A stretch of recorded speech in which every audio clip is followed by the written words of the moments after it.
Everybody,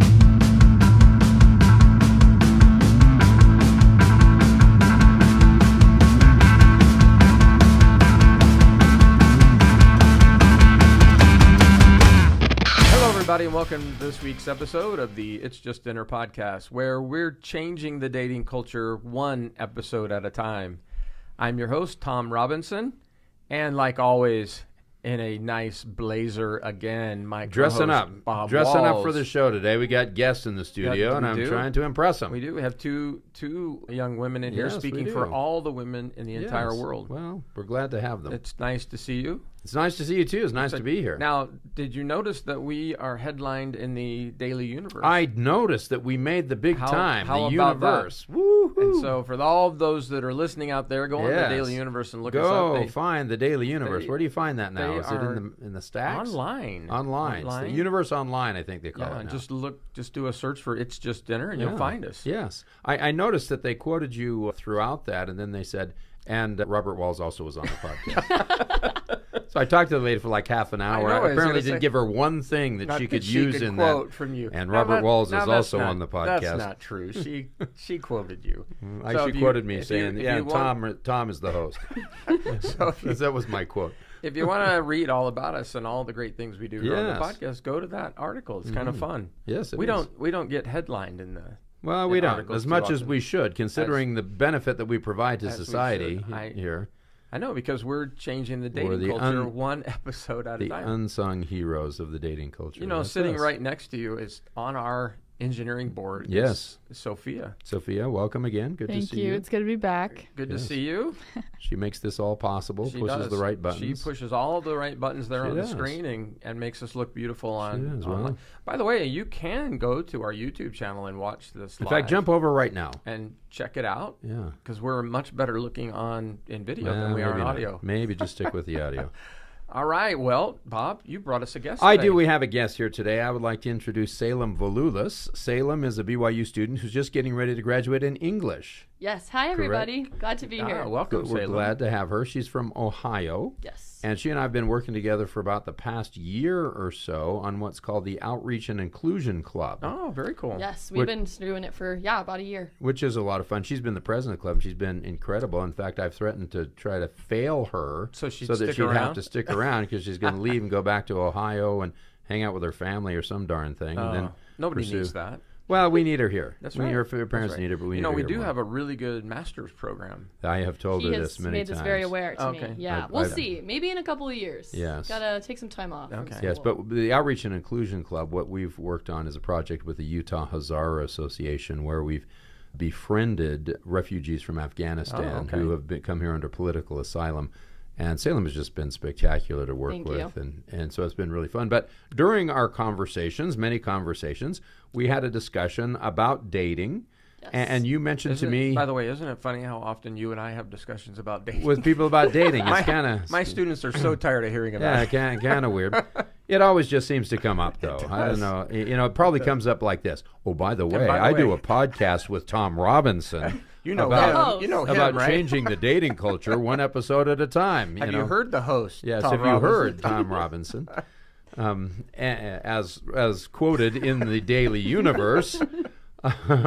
Anyway, Salem and I were talking, and she said that at one time she had written an article in one of her classes about social media and its impact on marriage and dating. Am I getting that correctly? Yeah, so not necessarily social media, but more of like entertainment and television. I did a whole piece on kind of the effects on Utah women and how the perceptions of media and what they were portraying love to be like and the way it trickled down to young girls was affecting kind of the divorce rates and how people were perceiving how relationships should be versus the reality of what they actually should look like. Interesting.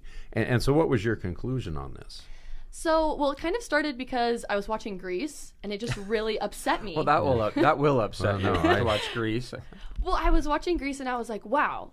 it's Sandy, right? I'm getting that right. Sandy, she changes her entire self for this person, and it's portrayed as this beautiful and great thing and great relationship. And I was like, what is this really teaching young girls? So in a class, we were asked to write an assignment. I just started doing all this research, and then it kind of got me into, okay, like, why are divorce rates so high? Let's think about this. And kind of the conclusion I came to is we have such a perception of love being this very passionate, strong thing, and it should overtake everything. Right. And I kind of researched into, like, what's the difference between passionate love and compassionate love, and why certain couples stay together, and why do certain couples say they fall out of love? And as you read more into it, it's really passionate love is supposed to be the transition for couples to make commitments to fall into more of a compassionate, long-lasting love. Interesting. Right. But what happens is, because so many people only understand love to be passionate, they think that once that starts to transition out, that they're falling out of love. Right. And so my conclusion was to invite women to make decisions about their future, thinking about the end goal and not just thinking about these like emotions in the beginning. Right. So that way, when it kind of does fade out, they're with a partner that wants to fall into a compassionate role and that they fit with. This sounds like a lot like the Great Kiss Debate. Oh, I've heard about the Great Kiss Debate. And see, don't listen to Tom, even though that he's more quoted on this than I am. And what she's saying right now, it goes right into your wheelhouse there. It does, exactly. That's why I invited her here on the show, because we're like-minded people. What do you think, I was going to bring somebody on here? Show me up one more time. Bring somebody on here who agrees with you? What do you think? And so... so this is interesting to put in the context of kind of where we're working. I think this is how this debate came up, because we work with the Hazara, who are Muslims. So they follow Islam. There's 72 different factions within Islam. Yeah. And so the Hazara have their own particular religious beliefs that are a little different than the others. But one of our good friends on that we've met is Dr. Ali, and he's got a PhD from the University of Utah. He immigrated maybe 10 years ago or so from Afghanistan.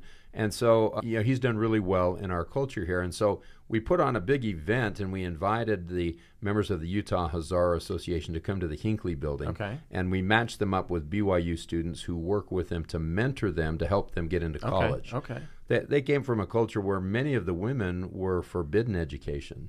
Right. Because the Taliban doesn't allow that. And so this is a new transition for them. And so it's been an amazingly good program. But as we were talking with Dr. Ali, he asked me, he said, could I hold my wedding here at the Hinckley Center?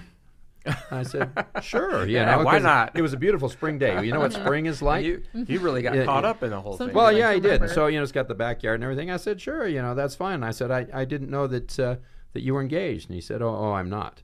Ah. And I said, well, I didn't know that you had a girlfriend. He said, well, I don't. I said, but you're talking about, getting married at the Hinckley Center. The full story here. And he said, so how it works in our religion is my parents will find my wife. And so they have arranged marriages still today in their culture. And so it's kind of interesting when we look at that so in our tradition, in the American, North European tradition, you meet someone, you fall in love with them, and then you get married. And in the Islamic tradition and in the Hindu tradition, your parents meet somebody who makes a good match, you get married, and then you fall in love. Interesting. So in their tradition, love comes after marriage. And so you fall in love by working together as you build a family. And that's where the love comes from. So you just hope that your parents are good choosers. Now, what if your podcast host found someone for you? Oh. Hypothetically. I would just say like this. Are you a Muslim? Do you want to convert to Islam? It depends how cute he is. He's engaged. He recently got engaged, actually. Dr. Ali did. Dr. Ali did. They found somebody for him, and so I guess So what's the end of the story? So the conclusion here... Did he like this girl, the woman? Well, I don't know if he likes her or not. It doesn't matter. The thing is...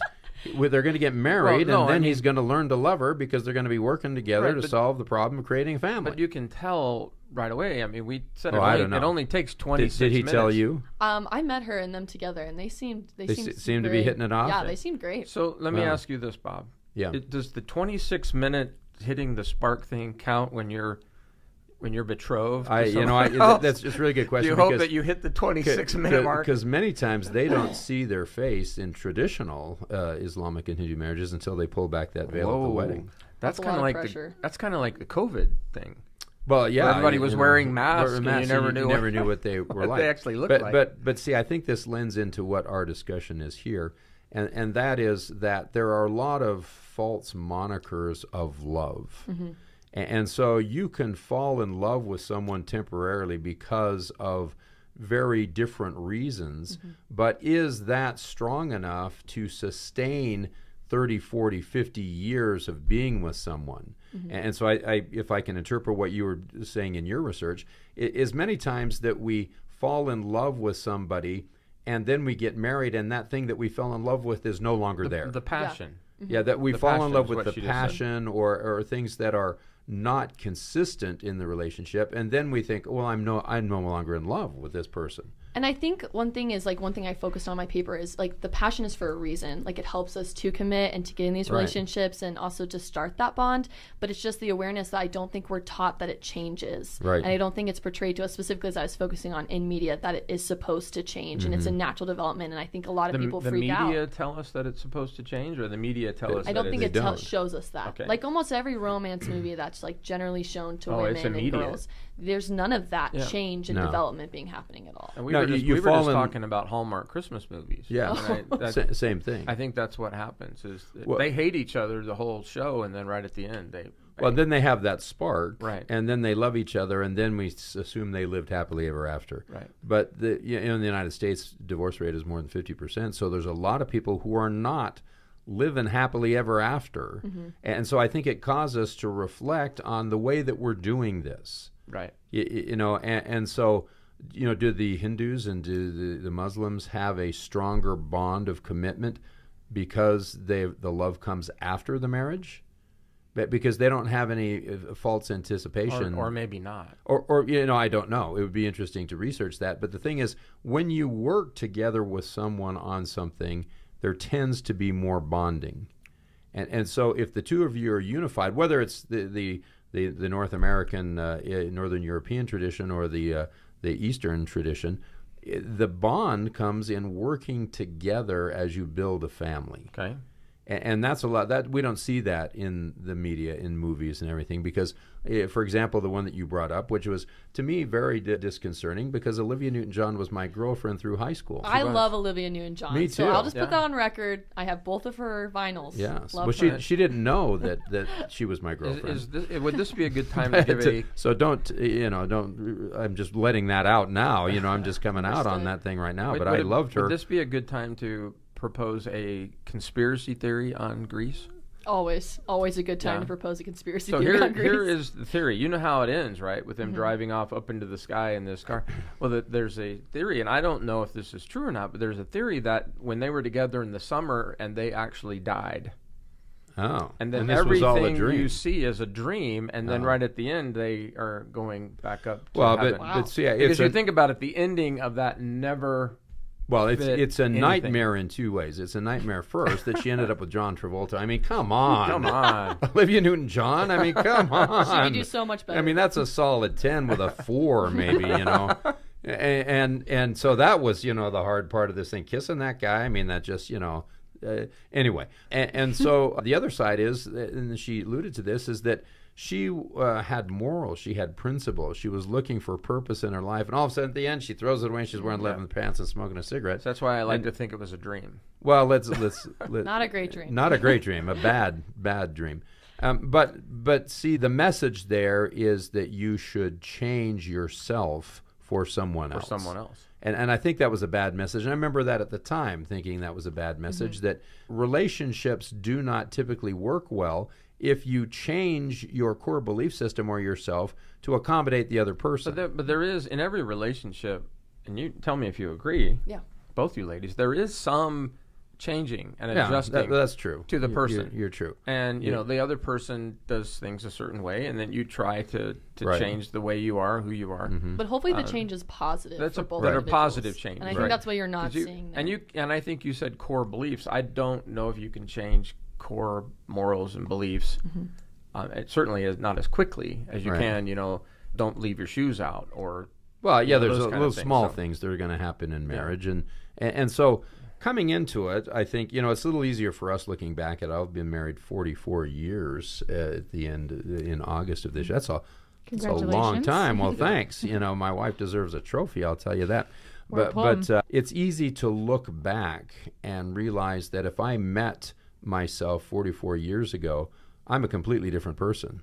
Thank goodness than I was back then. I was just thinking about meeting you 44 Well, years ago. it had been a different experience for you, but my wife is a different person.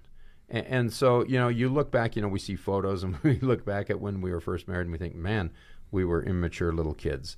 And you think of our thought process and the things that we did. And time, you change over time. Right. And you change as a couple over time. And so that you have to continually keep falling in love. But it's not the romantic love that you see in the movies. It's more of a working together and appreciation that you have for this other person. And so I think that's one of the biggest parts that we talk about in this podcast is that you have to get to know people. And getting to know a person requires you doing certain things. And it starts with a conversation. That's right. And so much of our society right now, especially with the male population, is based on appearance and looks. Mm. So they see somebody and they fall in love with them because they've got blue eyes or they're tall or they're thin or whatever it is. And that is not a good identifier of a long-term relationship.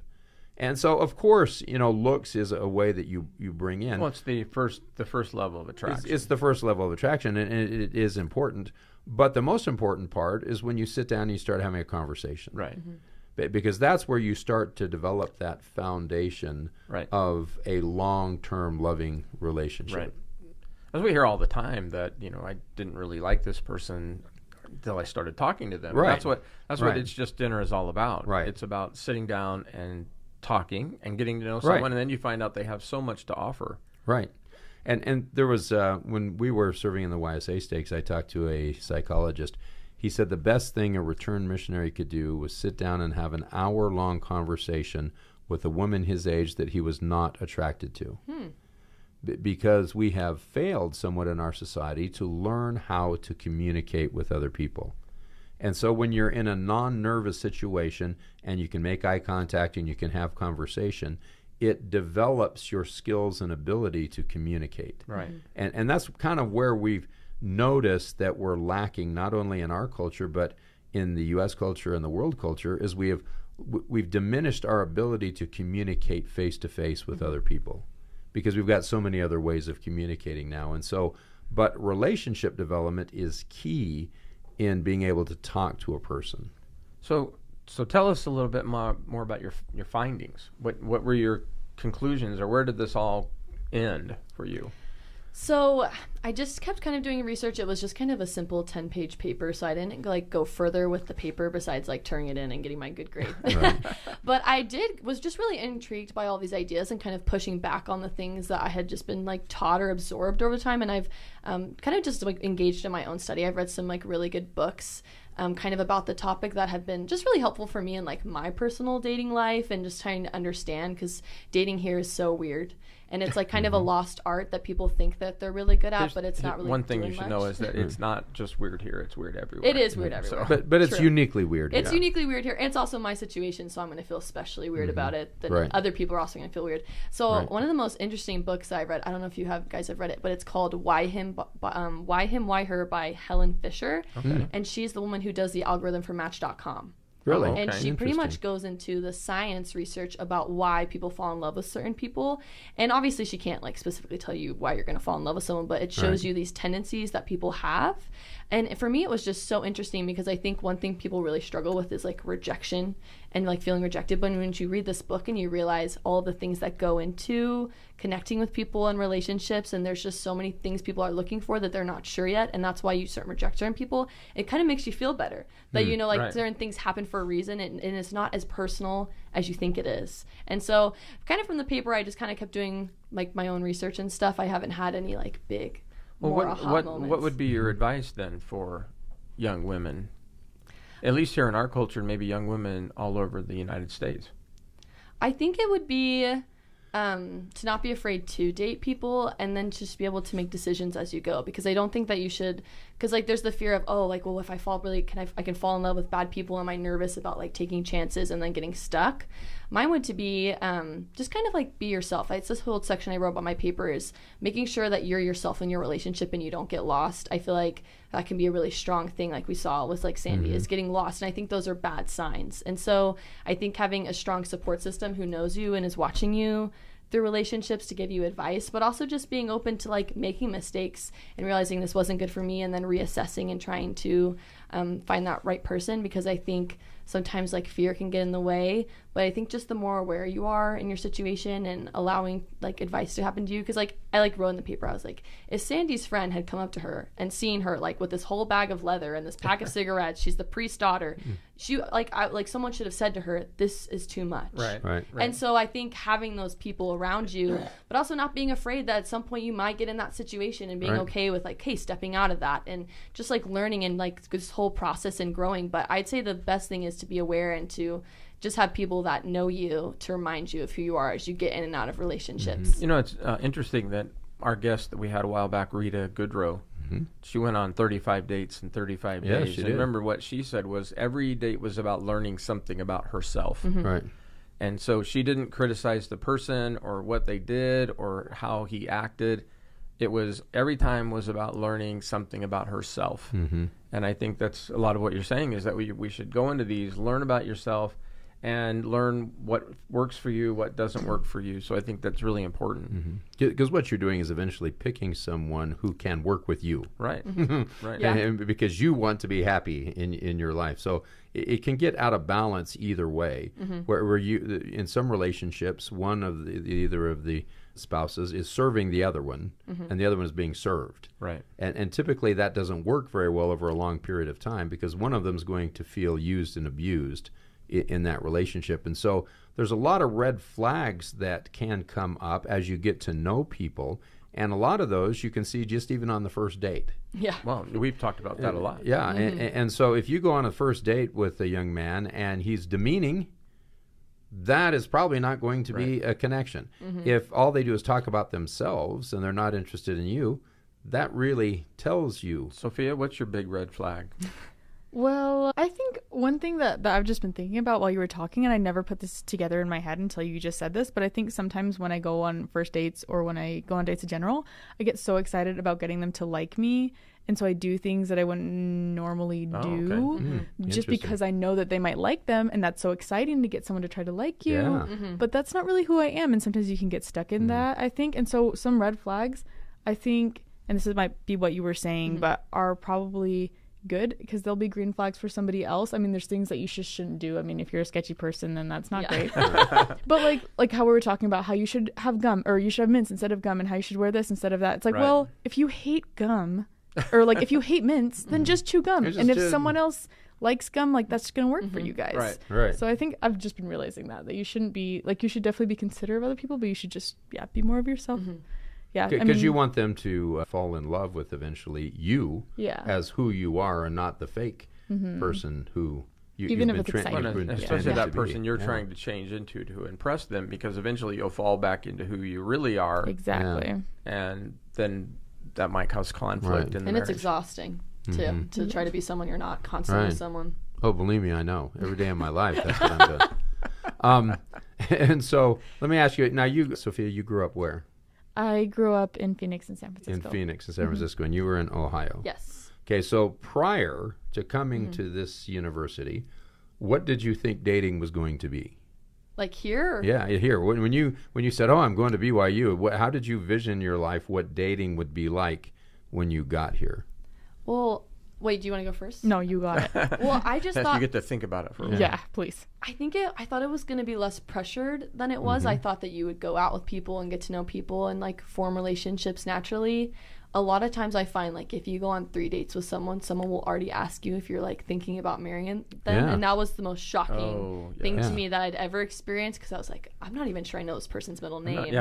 So that was super weird for me. But like when I was younger, everyone always talked about it, and like all these like graduates from BYU were running the young women's and young men's department, and they made it seem just like this place where everyone was just meeting people and you date, and then eventually there's this person that you connect with more than anyone else, and then you paired up and you carpooled out. Right. And so I thought that was kind of what this looked like, and it was very different than I expected. But also I came like heavily into college after my mission during COVID, so that also changed a lot of things. So I don't know how that would have been different, but yeah, I was expecting it to be a little bit more lighthearted than it has been, you know. Interesting. Sophia? Well, I think before we get to Sophia, I think that that's what we've seen throughout the nation. Yeah. Is that, and again, I think Rita said that, is that we're always looking for your mate. You're always looking for that person you're matching up with, and so, you know, it's one of the problems with dating is that there's so much pressure on getting married that you're kind of losing yourself in between. Right. Sophia? Yeah, I would 100% agree with that. That's definitely not something that happens in California, at least in my experience, right? Everyone's different.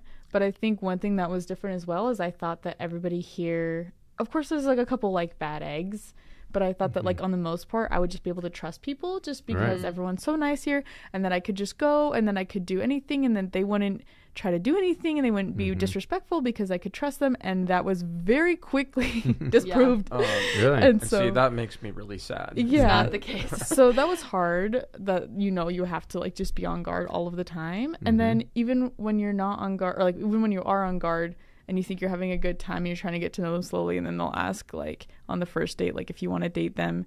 And for some people that's great. Like some people like that. I just personally struggle with that a lot. So I struggle with moving too quickly from just meeting to a relationship. Yes. Yeah.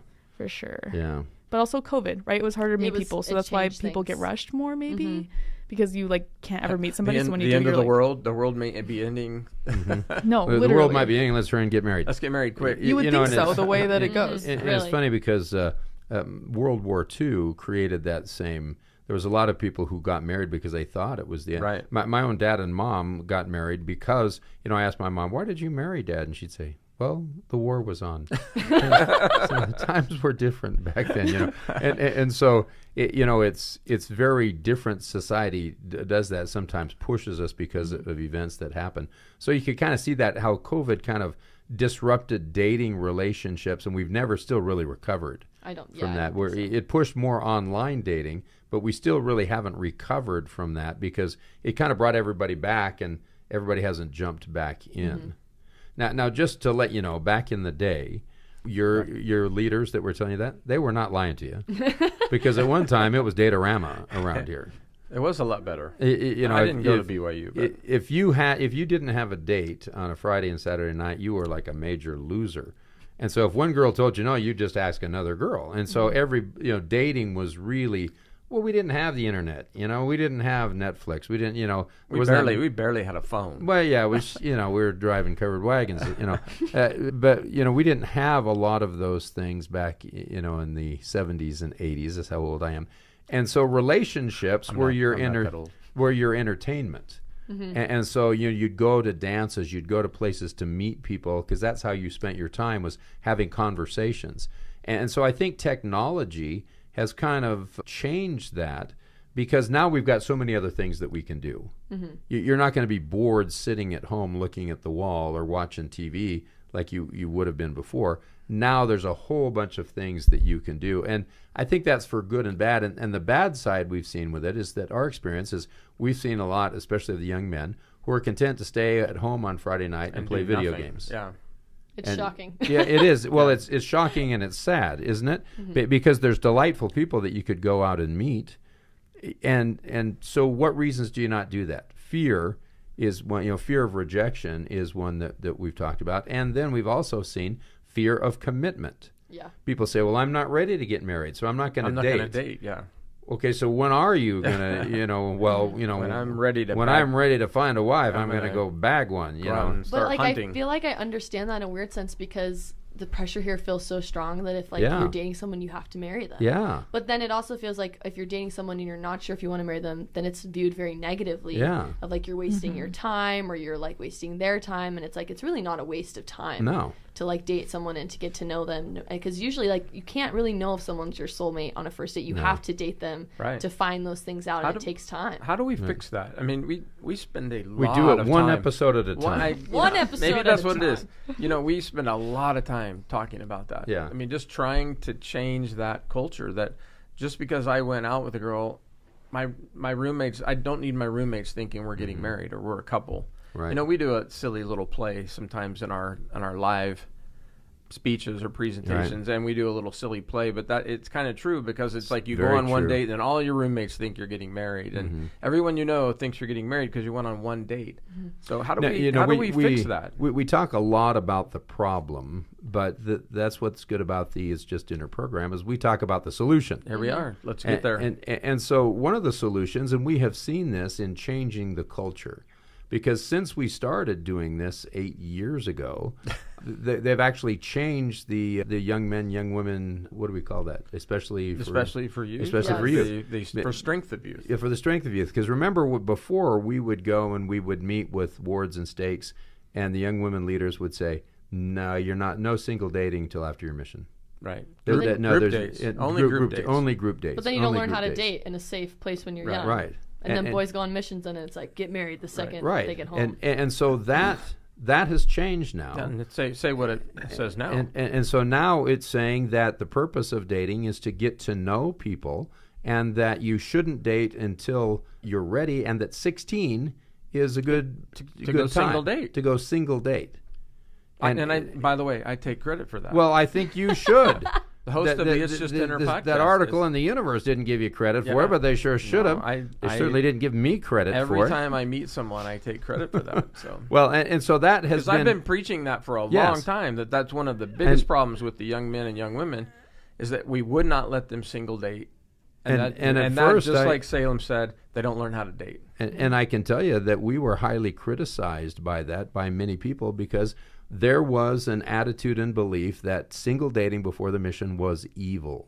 Yeah. Oh, it led to fornication. Yeah, or it would derail you from going on a mission. Right. You might fall in love and get married. And so... And you think about what we just said, the kids are scared to death. Right. You know, I don't want a single date because look at the things that will happen to me. Right. That definitely happened to me when I was in Young Women's. And like when you were saying like where do you start? I think it's you start them like it's the young teaching. Right. Because like we were taught in Young Women's, like the girls that had single boyfriends, they were shamed. Right. Publicly in Young Women's. Yes. By the leaders. By the leaders consistently, and like there would be demonstrations given where they would like make like connections between if a girl had a boyfriend, she was more likely to get pregnant. And there was all these things taught, and you're so young. My gosh. And you were terrified because and you trust your leaders. Yeah, and why wouldn't you trust your leaders? Right. And then you grow up, and I remember my mom and I had a conversation about 2 years ago where she called me and she's like, I just want to say I'm so sorry. Thank goodness for your she mom. was like, I'm looking back now, and at the time we really thought this was all the right moves. Why wouldn't we look at this? And like my parents are both essentially converts, so like why wouldn't they trust this program? And she's like, looking back now, she's like, I would do it completely differently. And she's like, I see what's going on and like the culture and everything. And she's like, I'm sorry. And so I think it is these changes that the church is making in like small things. It's like turning a cruise ship. More positive. Though. You know, we have a whole episode. We have a whole episode early on where you and I took responsibility. It's the apology tour. So your mom is great, but see, Tom and I have personally taken responsibility and apologized to everyone in the church for the mistakes of the leaders. Well, as it wasn't men's and young men's leaders and bishops, and it was our fault, fathers and parents. But it wasn't the actual program of the church. You know, if that's not what the Especially for You said, that's how it was interpreted by zealots, and we were kind of zealots because we were trying to prevent any speed bumps between being a deacon and going on a mission. Yeah. And so we were so focused on missionary service, which isn't a bad thing. You know, there's a reason we did that. But looking back now, the thing that we neglected is the development of relationship with people of the opposite sex. Right. It is so key when you're looking at... So going on a mission is great. I mean, it's great. But a lifelong loving relationship and marriage is good, better, best. You know, that's best. You know, and so the focus is now shifted to that. And whether we get credit for it or not, it doesn't matter. It doesn't matter who gets the credit. Just give it to Tom. Wait, I'm going to say, what do you mean it doesn't matter? Well, I guess it does matter. My wife says it's all about Tom. So right. So there you go. Your wife is right. Listen to your wife. So the other aspect that I think that we have focused on this is the idea to take the pressure off of dating and have it just be about a conversation. And so that's why Tom came up with the "it's just dinner" idea, is because if you just look at it as going out to dinner with somebody and having a conversation for a period of time, that's how relationships start. Well, and it does take the nervousness and the pressure off of that. And the other thing that has changed since we started doing this, that Tom will take credit for here in just a minute, is the mission presidents no longer sit down with the exiting missionaries and say, "Elder, go home and get married." Wait, is that true? Yes. I did not get that talk. Okay, I didn't get that talk either. That has changed. They know. In fact, they're encouraged not to do that.